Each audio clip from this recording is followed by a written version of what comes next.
Hello friends, welcome to my YouTube channel. મિત્રો, આજે આપણે મનોવિજ્ઞાનની અંદર પ્રકરણ 2 શરૂ કરીશું, શીખવાની ક્રિયા. તો આ જે ચેપ્ટર છે એ તમને ફક્ત મનોવિજ્ઞાનની રીતે નથી ભણવું, પણ તમારા લાઈફની અંદર પણ આ ચેપ્ટર તમને ઘણું કામ લાગી શકે છે. કોઈ બી વસ્તુ, કોઈ બી નવી વાત આપણે શીખતા હોઈએ છીએ તો એ કેવી રીતે શીખીએ છીએ એ આ ચેપ્ટરની અંદર તમારે શીખવા મળવાનું છે. બરાબર? દાખલા તરીકે કોઈ ભાષા શીખીએ છીએ તો ભાષા કેવી રીતે શીખ્યા, ત્યારબાદ કોઈ ઇન્સ્ટ્રુમેન્ટ વગાડતા શીખીએ છીએ, કોઈ બી વાજિંત્ર વગાડતા શીખીએ છીએ તો કેવી રીતે શીખીએ છીએ, કોઈ વ્હીકલ ચલાવતા, વાહન ચલાવતા શીખીએ છીએ તો કેવી રીતે શીખીએ છીએ. આ તો મોટી વાત શીખવાની થઈ, પણ નાની નાની વાતો પણ અમે શીખીએ છીએ. જેમ કે ખાતા પીતા પણ આપણે શીખીએ છીએ. નાના હોઈએ ત્યારે અમને ખાસ કંઈ બોલતા નથી આવડતું તો નાનપણમાં અમને બોલતા પણ શીખવાડવામાં આવે છે. તો આપણે ઘણું બધું શીખીએ છીએ જીવનમાં. જ્યારથી આપણે જન્મીએ છીએ ત્યારથી લઈને મૃત્યુ સુધી ઘણું બધું શીખતા હોઈએ છીએ. તો આ ચેપ્ટરની અંદર તમારે આ શીખવાની ક્રિયા વિશે સમજવાનું છે કે કેવી રીતે આ પ્રોસેસ કામ કરતી હોય છે આપણી અંદર. તો શરૂ કરીએ. સૌથી પહેલા પ્રકરણની રૂપરેખા જોઈ લઈએ કે કઈ કઈ વસ્તુ આપણે આની અંદર જોવાની છે, અને આ ખાસ યાદ રાખી લેજો. સૌથી પહેલા આપણે પ્રસ્તાવના જોઈશું, ત્યારબાદ શિક્ષણની વ્યાખ્યા અને સમજૂતી જોઈશું, ત્યારબાદ આપણે શીખવાની તરાઓ એટલે રીતો જોવાના છીએ. એમાં પહેલી રીતનું નામ છે અનુકરણ દ્વારા, બીજી રીતનું નામ છે પ્રયત્ન અને ભૂલ દ્વારા. હવે દરેક રીતની અંદર એક એક પ્રયોગ આવશે. અનુકરણની રીતમાં કોઈ પ્રયોગ નથી.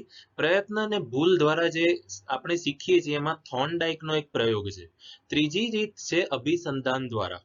અભિસંધાન એટલે એક રીતે કહીએ કે લાઈફમાં જ્યારે કોઈ સિચ્યુએશન આવી જતી હોય છે કે ઠોકર લાગતી હોય છે ત્યારે ભૂલ કરીને જે આપણે શીખતા હોઈએ છીએ એને અભિસંધાન દ્વારા કહી શકાય.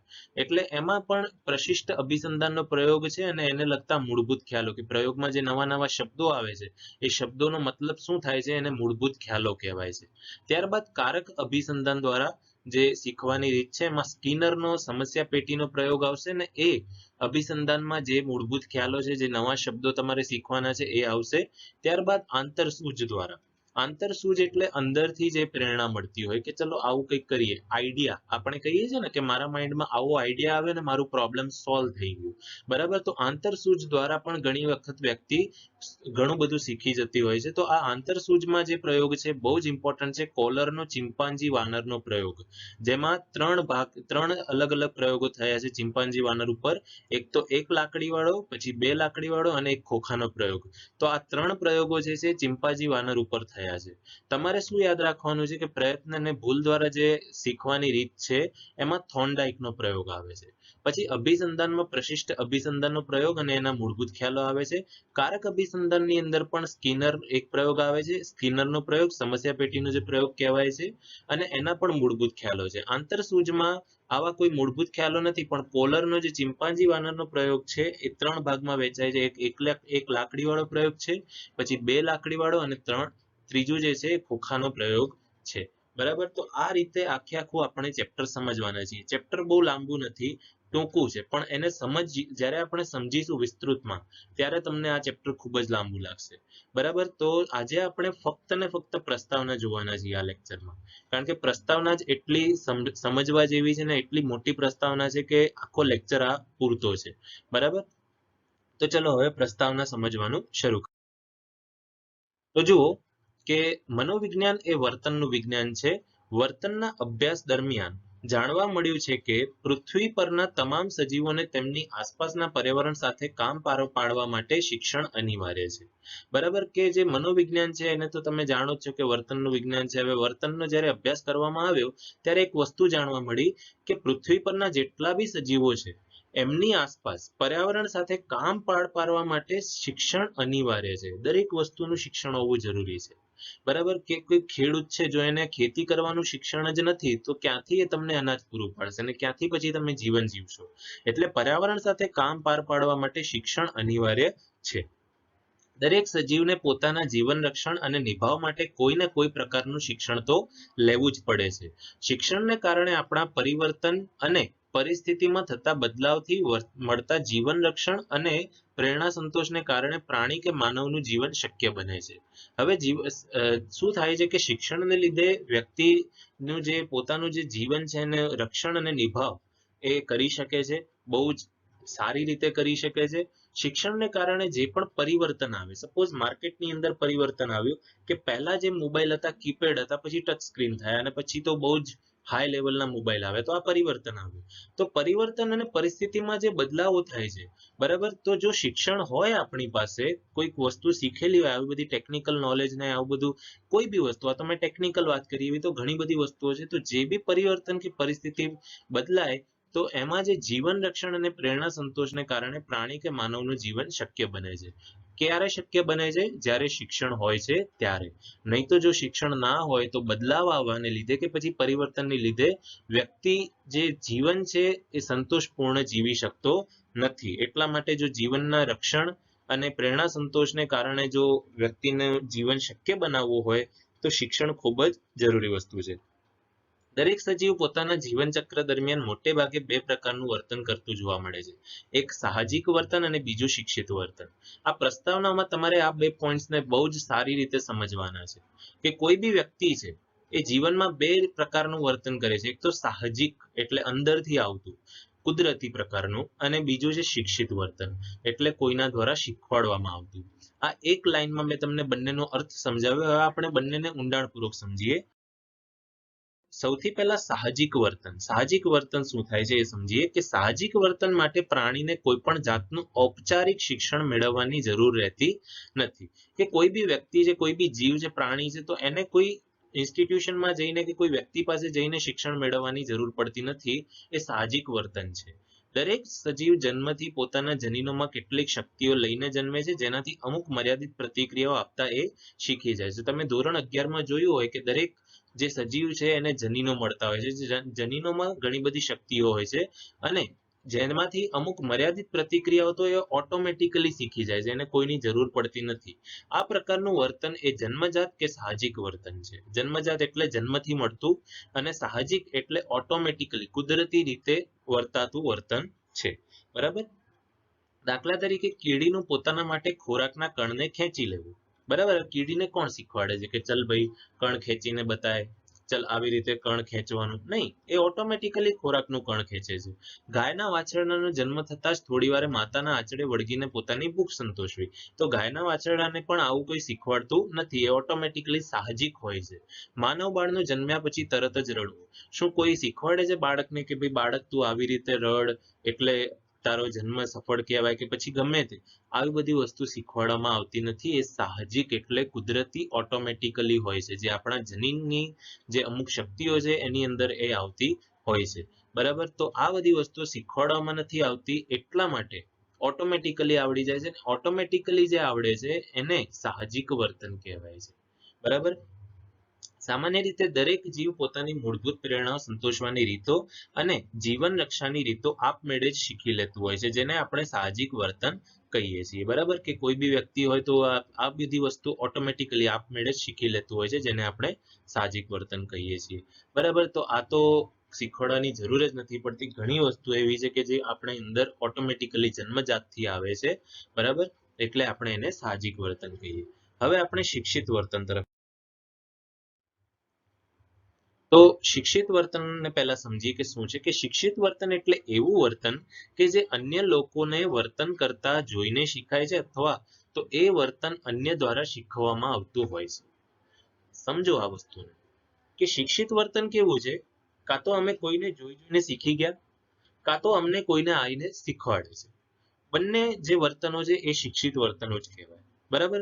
ઇન શોર્ટ કે જાતે ના શીખ્યા, કોઈ બીજા દ્વારા શીખ્યા.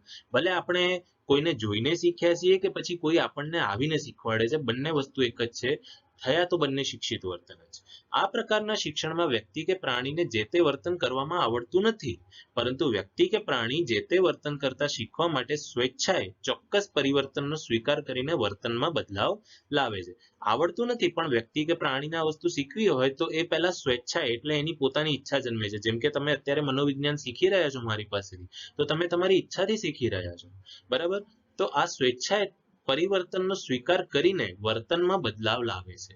આને શિક્ષિત વર્તન કહેવાય. પહેલા કયું વર્તન હતું કે કશું જ નતું આવડતું, હવે કંઈક નવું આવડી રહ્યું છે, જેને આપણે એક પરિવર્તન આપણે પોતાનામાં કર્યું, એક પોતાનામાં બદલાવ લાવ્યા.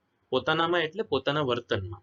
બરાબર? દાખલા તરીકે બારાક્ષરી નથી આવડતી, પણ પછી સ્વેચ્છાએ આપણે શીખ્યા. આપણને નાનપણમાં ઘણી લાલચ આપવામાં આવે કે આટલું લખીને બતાવો તો તમને આ મળશે, બરાબર. તો એના લીધે હવે આ પણ વસ્તુ આગળ આવવાની છે કે જે મેં તમને કીધું ને, પ્રલોભન. આને પ્રલોભન કહેવાય, લાલચ, બરાબર. તો લાલચ આપવામાં આવે છે કે ભાઈ આટલું લખીને બતાવો તો તમને ચોકલેટ આપવામાં આવશે. તો એક સ્વેચ્છા, ઓટોમેટિકલી ઈચ્છા જન્મી જાય છે કે ભાઈ હા મારે શીખવાનું છે.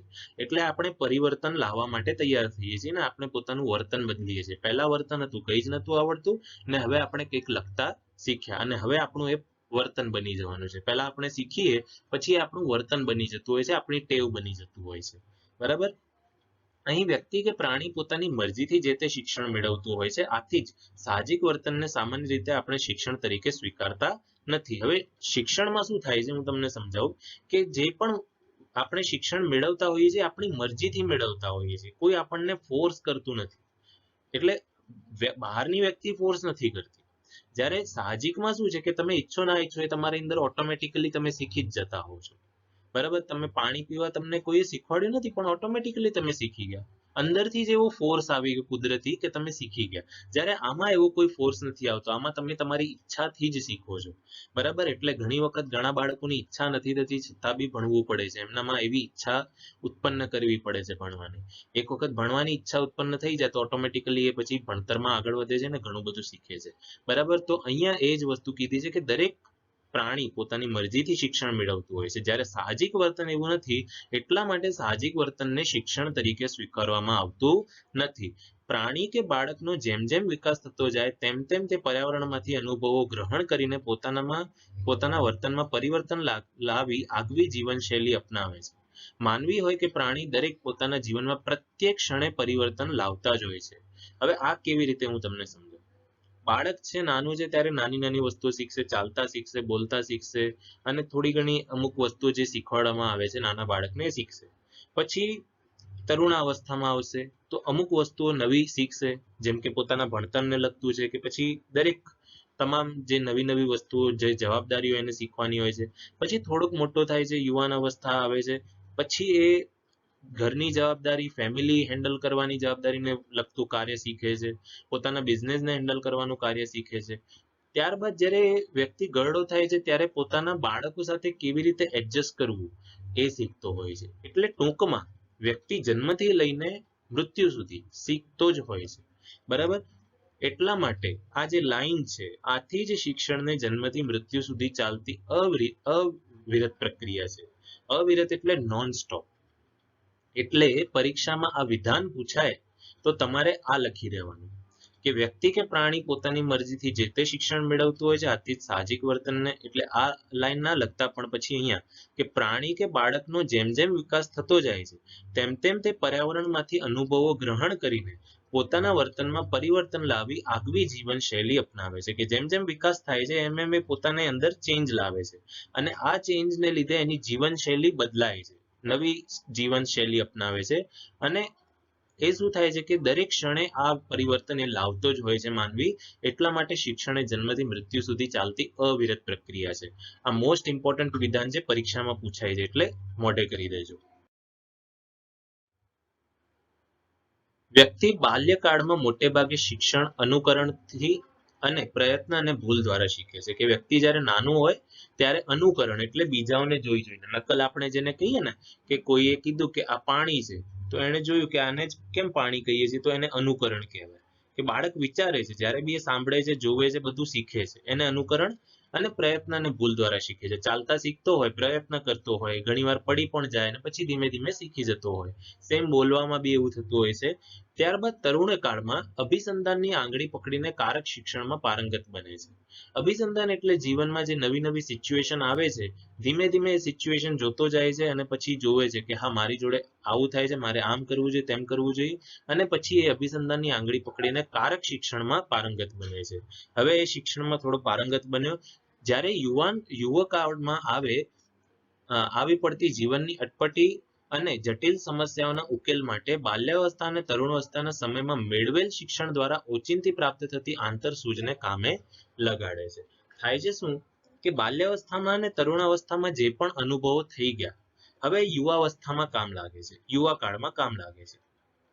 કેવી રીતે કે સપોઝ તરુણાવસ્થામાં એવું ફીલ થયું કે કોઈ વ્યક્તિને પૈસા ઉધારે આપે ને એને પાછા ના આપ્યા, તો આ એક શિક્ષણ મળ્યું, એક શિખામણ મળી. હવે યુવા કાળમાં કોઈ વ્યક્તિ જો પૈસા માંગવા આવશે તો આપણને યાદ આવશે કે હા, તરુણાવસ્થામાં આવું થયું હતું, તરુણકાળમાં આવું થયું હતું, ના મારે આ ભૂલ ફરીથી કરવી નથી, હું આ એક વખત શીખી ચૂક્યો છું.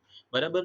તો એને આ વસ્તુ યાદ આવશે, એટલે એને આંતરસૂઝ કહેવાય. તો યુવા કાળમાં જ્યારે વ્યક્તિ આવે ત્યારે આંતરસૂઝને કામે લગાડતો હોય છે.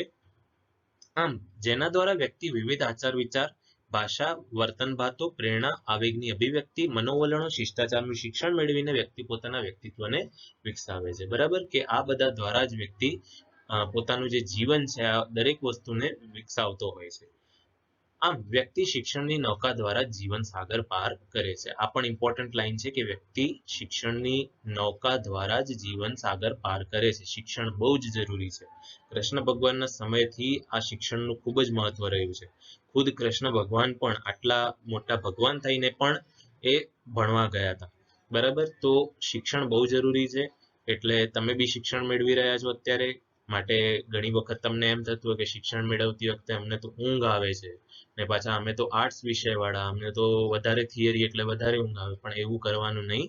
તમારે એ પણ કેળવણી મેળવવાની કે શિક્ષણ જ્યારે મેળવતા હોઈએ ત્યારે આપણું ધ્યાન બીજે ના જતું રહેવું જોઈએ, ફક્ત ને ફક્ત ભણવામાં હોવું જોઈએ. બરાબર? તો આ બધી વસ્તુઓનું ધ્યાન રાખવાનું છે. આખી પ્રસ્તાવના હતી. કાલથી આપણે ચેપ્ટરના મેઇન પોઈન્ટ્સ શરૂ કરીશું. તો આજનો લેક્ચર આટલો. Thank you so much friends આ વિડીયો જોવા માટે. જય હિન્દ.